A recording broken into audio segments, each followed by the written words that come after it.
Bonjour, soyez les bienvenus dans la semaine de l'écho. Des chefs d'État, des géants de la tech et des promesses d'investissement qui se chiffrent en milliards.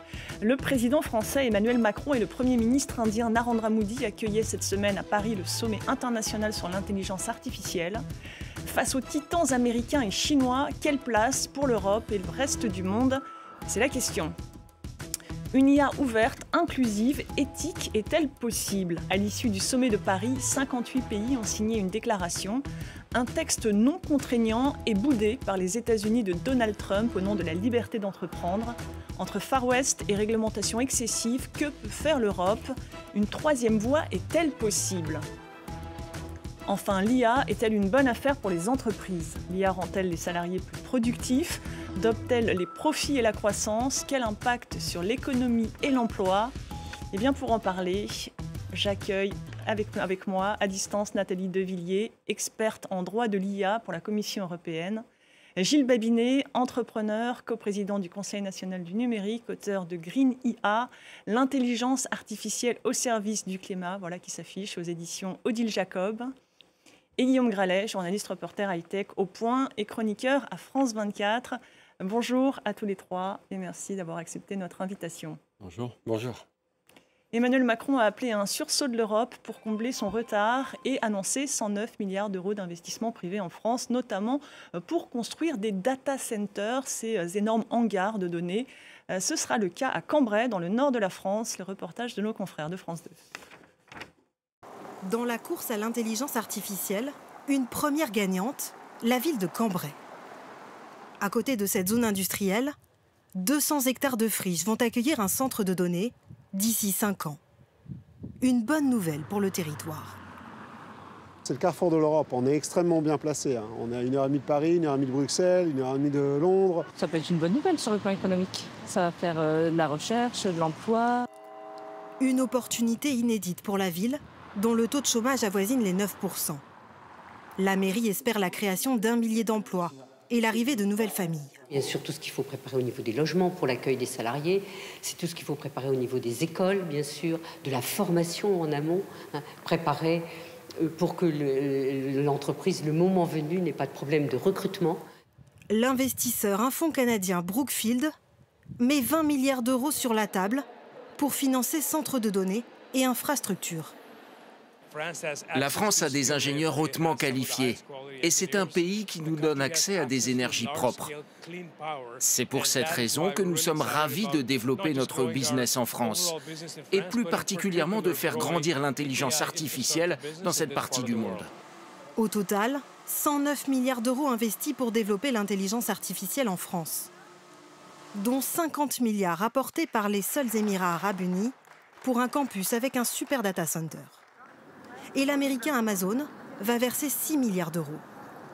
La France compte actuellement plus de 300 centres de données, ce qui la place au 6e rang mondial en termes d'infrastructures. 109 milliards d'euros investis, dont une part importante dans ces centres de données. Gilles Babinet, 109 milliards, c'est beaucoup, c'est important au regard des quelques 500 milliards annoncés par Donald Trump dans son plan Stargate. Oui, je pense que c'est beaucoup.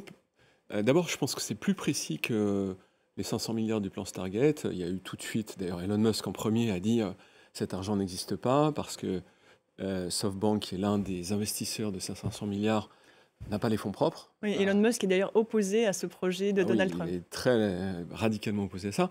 Donc je pense que c'est beaucoup plus précis. On est capable de décomposer ces 109 milliards de façon précise. C'est-à-dire, en gros c'est en vaste majorité des data centers, des centres de recherche et de l'investissement dans l'écosystème numérique d'IA au sens large. Voilà, c'est à peu près ça. D'ailleurs, c'est un peu plus que ça. Et au-delà de ça, il y a les 200 milliards de la Commission qui s'ajoutent à ça. Donc ça fait des montants qui à la fin, deviennent assez substantiels. Mais surtout, ce qu'il faut avoir à l'esprit, c'est que en France, tous les ans, on a un événement qui s'appelle Choose France, qui est vraiment la grand-messe des multinationales. Pour attirer des investissements voilà, sur le territoire français. Ça se passe à Versailles. Macron y reste pendant 2 ou 3 jours. Et à l'issue de ça, on compte les intentions d'investissement. Et ça se chiffre en général aux alentours de 10 milliards d'euros par an. Donc là, en une seule séquence... Je ne pensais pas pour quelle durée ces 109 milliards, si c'est sûr. On ne sait pas parce que les annonces sont quand même assez préliminaires. C'est lié à des investissements qui sont des investissements plutôt de temps long. Je pense qu'il est raisonnable de tabler sur une durée qui, à mon avis, se situe aux alentours de 5 à 7 ans. Mais vous pensez que ce montant, il est de nature à faire la différence ?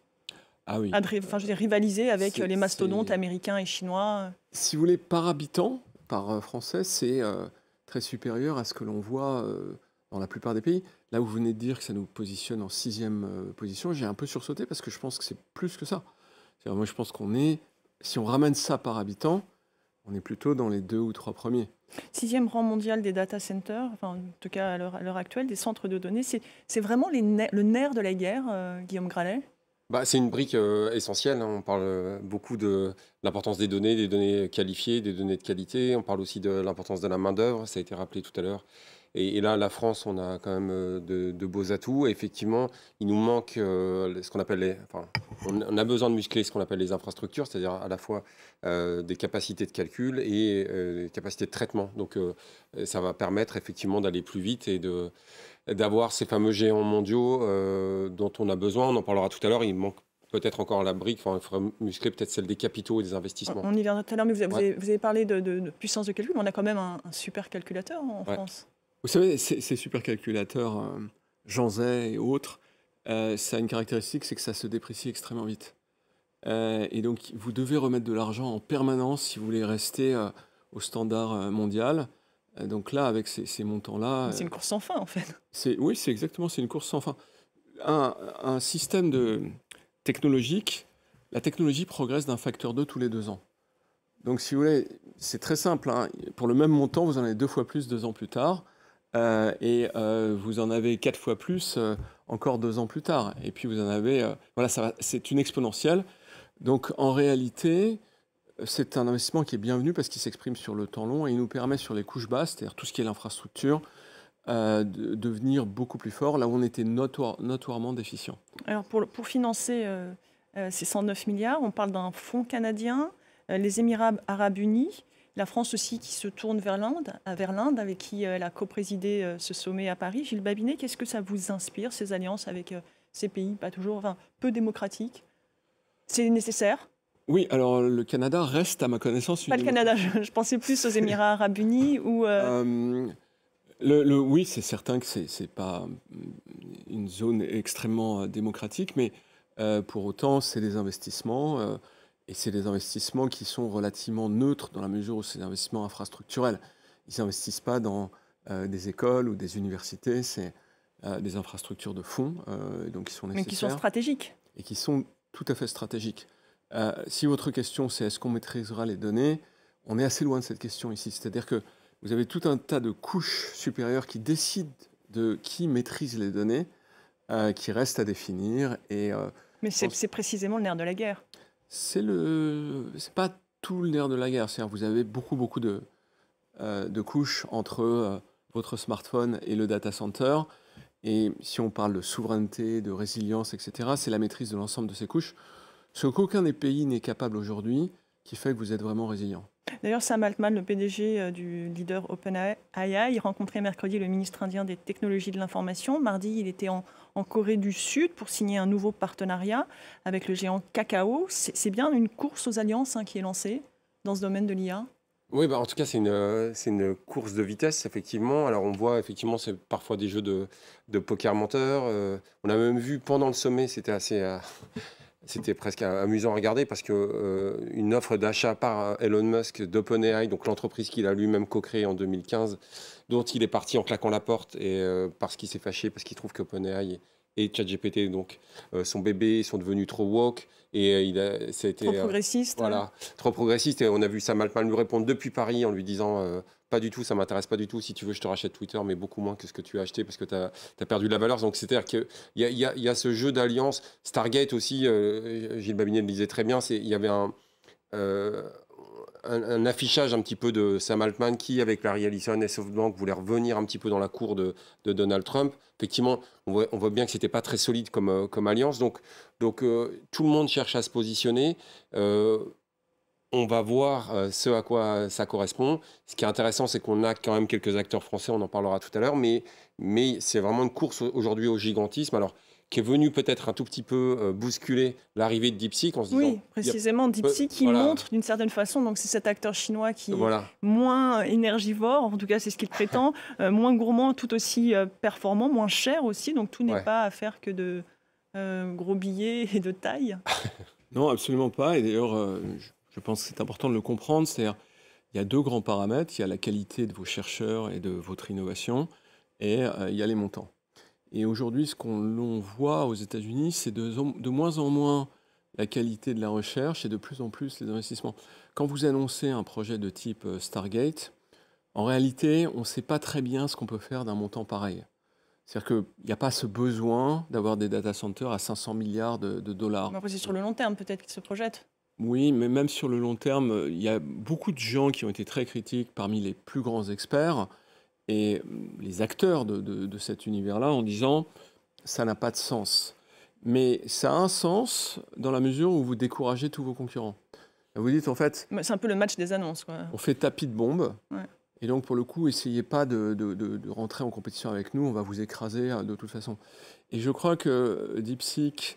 et d'ailleurs d'autres innovations qui sont apparues notamment durant le sommet montrent bien que en fait c'est très darwinien, c'est-à-dire qu'il vaut mieux avoir plein de petites équipes partout, qu'elles sont plus agiles que les gros mastodontes et qu'il y a encore beaucoup d'opportunités à saisir en matière de développement de nouveaux algorithmes.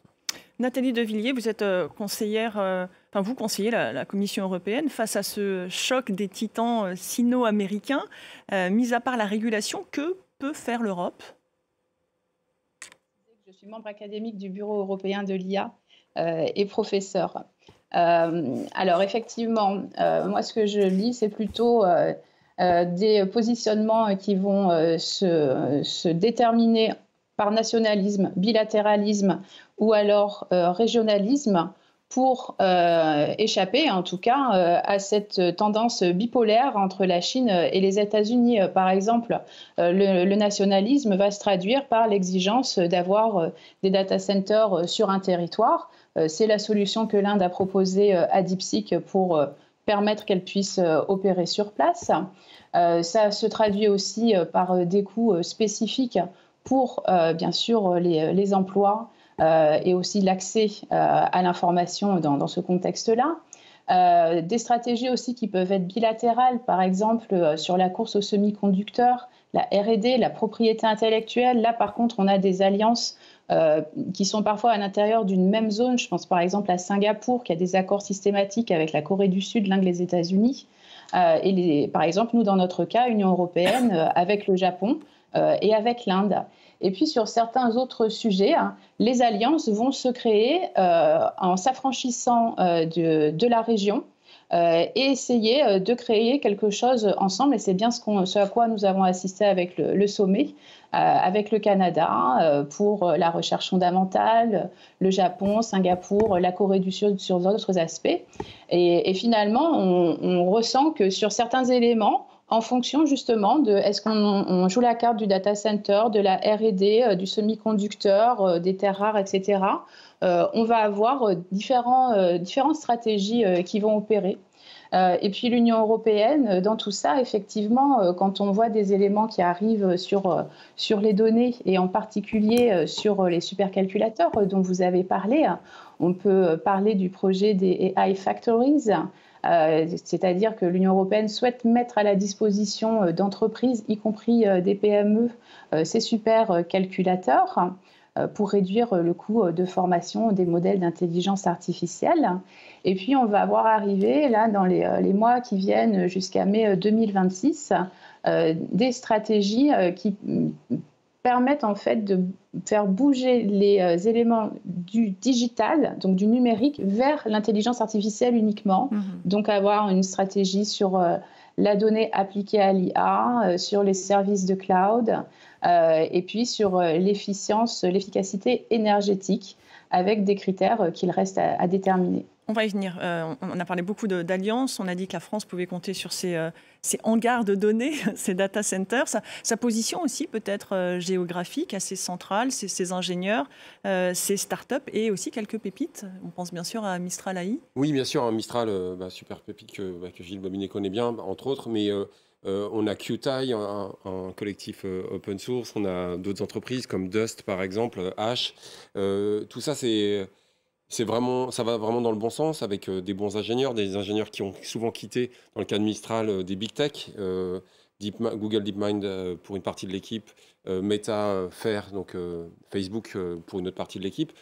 Et effectivement, le choix d'investir, on a aussi Hugging Face, donc une entreprise créée aux États-Unis avec des Français, par des Français, mais qui, on pourrait regretter un peu que la majeure partie du capital de Mistral, c'est vrai, est américaine ou que Hugging Face soit une entreprise américaine, mais les bureaux de développement, les bureaux de recherche sont situés à Paris. Le plus gros bureau de Hugging Face est basé à Paris. Ils se servent du French Tech Talent Visa. J'avais parlé avec un ingénieur-chercheur mongol chez Hugging Face qui est basé à Paris. Et il était super content de ce dispositif. Donc ça, c'est quand même la vitalité de la recherche française qui est très intéressante et qu'on a envie de voir grandir, s'imposer de la manière que, peut-être on aura le temps d'en parler, mais il y a aussi une IA africaine qui est très intéressante à suivre à l'avenir. Qu'est-ce qui manquerait pour que Mistral AI puisse rivaliser avec ChatGPT ou DeepSeek? Alors, je pense qu'il y a... Bon, d'abord, c'est bien parti. On le comprend, on le conçoit tout de suite, ne serait-ce que à la lecture des levées de fonds, qu'il y a un différentiel de financement qui reste énorme aujourd'hui. Donc ça joue beaucoup. Et je pense qu'au-delà de ça, il y a quelque chose qui joue dont on parle assez peu, c'est l'écosystème. C'est-à-dire le fait que quand vous êtes en Californie, dans la baie, vous êtes à 10 minutes de voiture du siège de Meta, et c'est plus facile pour faire des partenariats. Qu'à Paris. Ah oui, c'est nettement plus simple. Et vous faites des partenariats entre très très grandes plateformes. Ce qu'on appelle de la coopétition d'ailleurs, coopération matinée de concurrence effrénée. Mais ça aide un peu. Le premier aspect, c'est vraiment le financement. Je pense que c'est important de le dire, mais tous les pays n'ont pas le bénéfice de disposer d'un capital humain comme la France l'a. Et ça, c'est quand même un élément très différenciant sur lequel on peut construire. Vous parlez de cette question du financement. On sait que l'élan français est accompagné par l'Union européenne qui promet 200 milliards d'euros dans le cadre d'une alliance publique-privée. L'Europe en fait-elle assez pour l'IA? Non. Moi, je pense que c'est un sujet qui, d'ailleurs, a été très largement mis en avant par l'ancien président de la Banque centrale et ancien président du Conseil. Mario Draghi, qui a fait un rapport en parlant de 800 milliards d'euros pour l'innovation, l'intelligence artificielle, mais aussi pour la par an. Absolument. Aussi pour la transition énergétique. Voilà, donc ça montre un peu le différentiel, c'est-à-dire que c'est un montant absolument considérable, on est très très loin de ça. Je pense qu'il y a ça, et puis il y a ce qu'on évoque moins dans son rapport qui est très important, c'est de retirer la bureaucratie nationale. C'est-à-dire que quand vous êtes une start-up, et d'ailleurs Mistral est exactement dans ce cas-là, vous faites la mise en place de votre start-up pour un pays et vous recommencez absolument à zéro pour l'Allemagne et puis ainsi de suite pour tous les pays. Mais là-dessus, la Commission a fait des promesses. Oui, elle planche sur la création d'un statut unique européen. Je suis très européen, mais je pense que... Vous ne croyez pas aux promesses C'est pas ça, c'est que le niveau de transformation dont on parle, c'est un niveau politique. C'est un niveau qui nécessite le Conseil, qui nécessite un engagement très fort des pays, parce que en fait, c'est des transferts de souveraineté. C'est pas autre chose que ça. Et donc, si vous voulez, je suis très sensible, comme quand la présidente von der Leyen souligne le fait qu'elle souhaite retirer la bureaucratie. La réalité, c'est que c'est pas un sujet de bureaucratie, c'est un sujet politique. Et c'est comme ça qu'on arrivera à transformer les choses. Parce qu'elle fait quand même, elle planche sur la création d'un statut d'entreprise européenne pour les startups innovantes ou la création de nouveaux produits d'épargne et d'investissement européens. Très bien. Est-ce que je vais arriver en Allemagne et je vais dire, j'ai pas besoin d'aller rencontrer le régulateur financier parce que j'ai ce visa européen? Non, c'est pas le cas. Et tant qu'on n'aura pas cette situation, tous les gens qui font de la banque ou de l'assurance en ligne ou des produits financiers ou qui sont soumis à cette réglementation seront toujours parcellisés en Europe. Alors, il y a un autre atout que la France, pour le coup, a mis en avant, c'est le nucléaire, une énergie décarbonée qu'Emmanuel Macron a mise en valeur face au gaz et au pétrole américain. Écoutez. Et le plus important pour moi, c'est que nous avons une énergie disponible, pilotable et sobre en carbone. C'est quelque chose de tout à fait singulier, d'unique si on compare avec le reste du monde. Dans ce monde où j'ai de bons amis de l'autre côté de l'océan qui disent « drill, baby drill »,« forêt, forêt et forêt encore », eh bien ici, il n'y a pas besoin de forêt. C'est plug, baby plug. Il faut brancher, brancher et encore brancher. L'électricité est disponible. Vous pouvez vous brancher. Elle est prête. Et je peux vous dire par ailleurs que nous allons aller vite, oui, très vite. Plug, baby plug. Gilles Babinet, c'est la réponse du berger à la bergère. C'est aussi, est-ce que c'est cette troisième voie que veut incarner la France face à des acteurs américains clairement en recul sur les questions environnementales et sociales, enfin sociétales? Oui, je pense que là, il y a un petit tacle envoyé à Elon Musk. Ce n'est pas le premier, d'ailleurs. Il avait fait Make Our Planet Great Again il y a lors du premier mandat du président Trump. Qui s'était retiré de l'accord de Paris. Voilà. Et ici, il y a vraiment une opportunité extraordinaire. Je le dis depuis d'ailleurs des années. L'énergie nucléaire française est unique au monde. Il vient de le dire. On est à 4 grammes de CO2 par kilowattheure produit.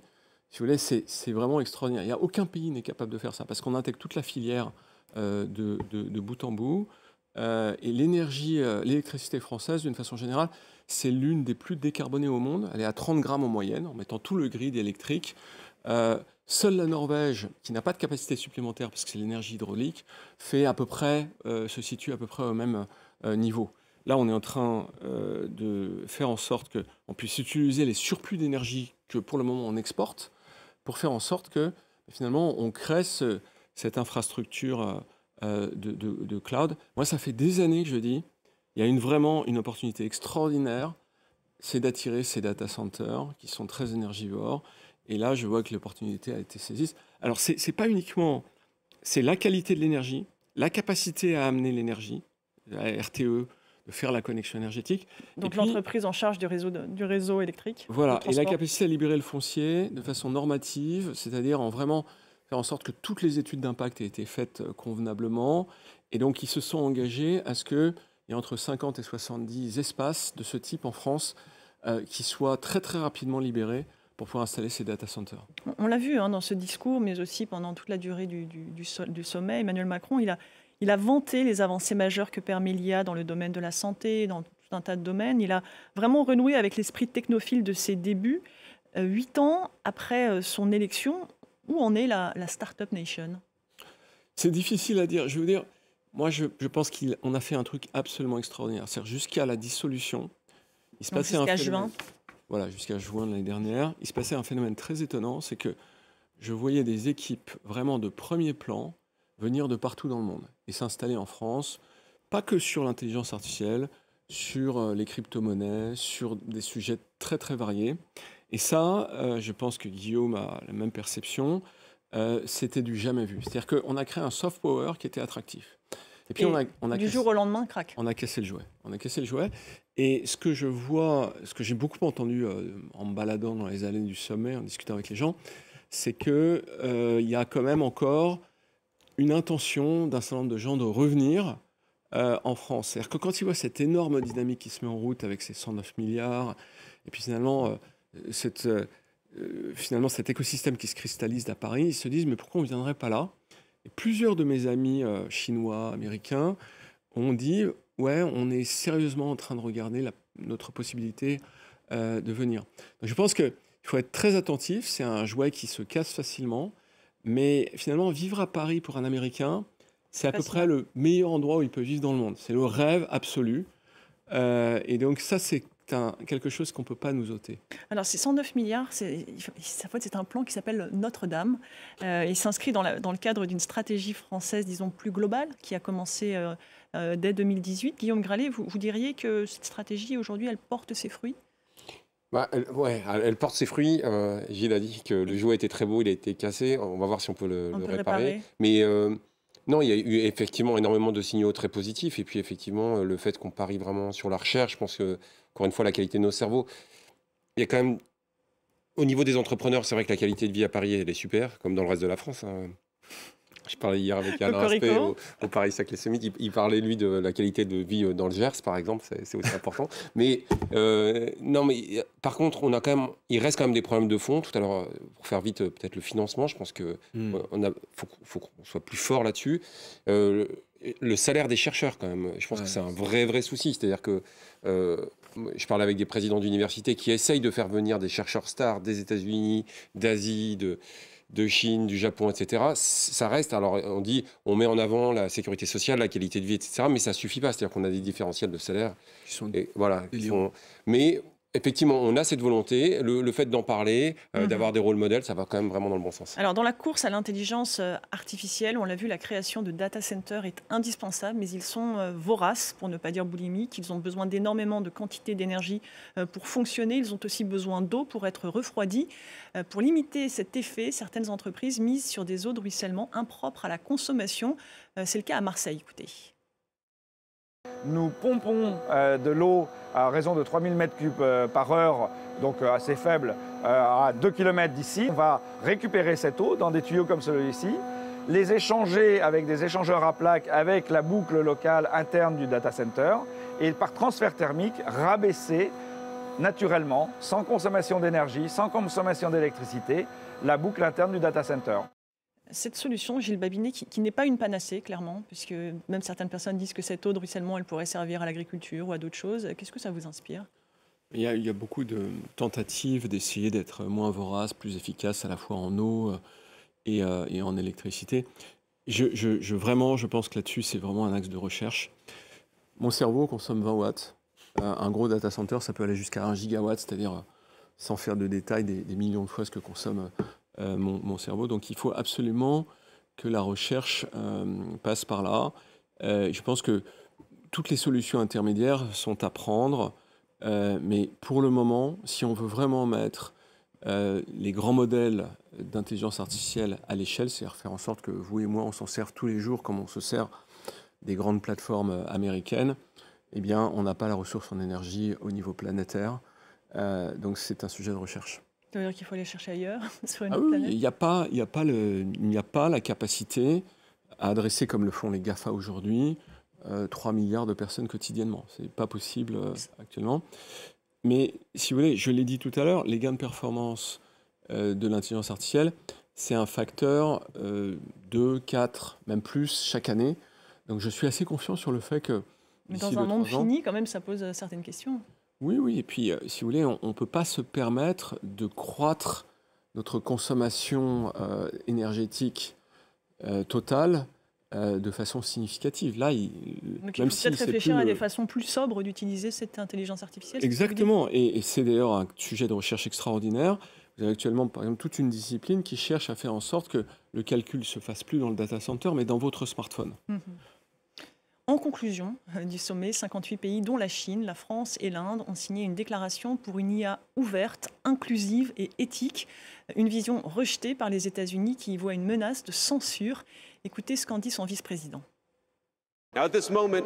Aujourd'hui, nous sommes confrontés à la perspective extraordinaire d'une nouvelle révolution industrielle, comparable à l'invention de la machine à vapeur ou de l'acier Bessemer.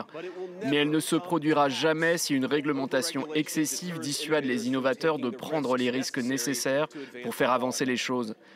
Nathalie Devilliers, cette déclaration, elle intervient alors que l'IA Act, le texte européen censé encadrer l'usage de l'intelligence artificielle, vient tout juste d'entrer en application. Alors on va peut-être voir en quoi ça consiste. Sont désormais interdits certaines utilisations de l'IA comme les logiciels de notation sociale, le traitement de la reconnaissance des émotions sur le lieu de travail ou les logiciels de police prédictive. De même, sont bannies l'exploitation des vulnérabilités des personnes, la manipulation ou les techniques subliminales. Nathalie Devilliers, concrètement, comment ces règles vont-elles s'appliquer au sein des 27 pays européens ? Ces règles s'appliquent depuis le 2 février de cette année pour les pratiques interdites. L'Union européenne a choisi d'avoir une approche par les risques qui passe d'abord par la suppression et l'interdiction des méthodes que vous avez décrites sous peine de sanctions, 35 millions d'euros ou 7% du chiffre d'affaires global. Alors comment ça fonctionne? Il y a des actions au niveau des États membres et au niveau de la Commission européenne, de l'Union européenne. Au niveau des États membres, on devrait avoir dans chaque État membre une autorité de contrôle un peu comparable à la CNIL pour la protection des données, mais là spécifique à l'intelligence artificielle, qui est chargée de mettre en œuvre le règlement. Par exemple, en Espagne, on a un bureau spécial sur l'intelligence artificielle, alors qu'en Irlande, on a un patchwork de 9 entités qui vont jouer ce rôle et se coordonner.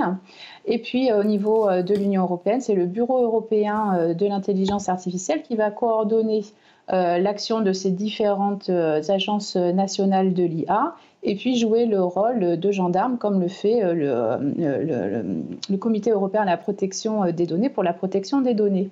Donc on va avoir des mécanismes de surveillance et de signalement. Et c'est ainsi que la Commission va mettre en œuvre, un peu comme elle le fait d'ailleurs pour le Digital Market Act, des enquêtes auprès des opérateurs de ces systèmes, voire même bloquer le fonctionnement de ces systèmes si c'est nécessaire. Ça a été le cas par exemple avec TikTok Lite Reward, ça a été le cas par exemple en Italie pour DeepSeek, qui a été instantanément interdit. Alors, on l'entend, DeepSeek a été interdit. En tout cas, on imagine que ces mesures, elles vont probablement faire débat. Elles ont d'ailleurs déjà été fortement critiquées par les entreprises américaines. Je pense notamment à la deuxième étape qu'on a vue dans l'agenda qui consiste, qu'on pourrait qualifier de transparence algorithmique. En gros, les ChatGPT, Gemini, DeepSeek devront donner les détails sur les données d'entraînement de leur modèle algorithmique, fournir la documentation technique, répondre à des audits. Sinon, vous l'avez dit, elles s'exposeront à des amendes. Nathalie Devilliers, en dernier recours, imaginons ces entreprises américaines refusent de payer ces amendes, qu'est-ce qu'il peut se passer? Est-ce que vous pensez que les 27 seraient unis pour accepter de couper le service sur le continent américain? On a suffisamment de preuves concernant, par exemple, l'exemple de DeepSeek avec une multitude d'États européens qui agissent.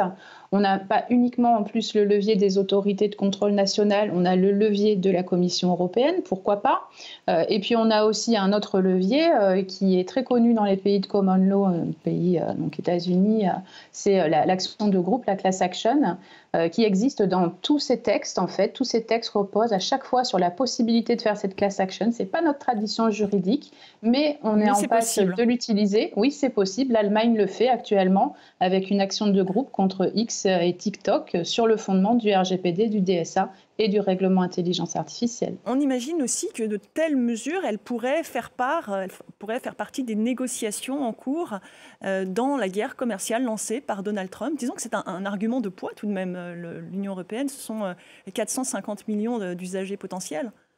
Pourquoi pas, mais Trump a plutôt le credo America's First. Un grand mépris pour l'Union européenne et je ne pense pas que ce soit un argument qui soit audible. En revanche, ce qu'on peut imaginer, c'est le fait que justement les alliances à travers différents continents sur ce sujet-là puissent avoir un effet. L'objectif des États-Unis, c'est toujours de faire face à la Chine. On l'a vu, comme vous disiez, avec le libéralisme économique. Depuis que la Chine est entrée à l'OMC, elle est passée de 6% à 20% du commerce mondial. Donc l'objectif des États-Unis, c'est plutôt de faire face à la Chine. Gilles Babinet, vous diriez que Bruxelles serait prêt à aller au clash avec l'Amérique de Donald Trump sur cette question ? Mécaniquement, c'est ce qui va se passer. Après, la question, c'est de savoir si les Américains vont se retirer de toute, finalement, volonté de coopération internationale. C'est-à-dire que quand vous dites, finalement, je laisse mes entreprises faire n'importe quoi et le faire en Europe, et puis je ne coopère pas si on cherche, par exemple, à s'en prendre à l'une d'entre elles, c'est très fort.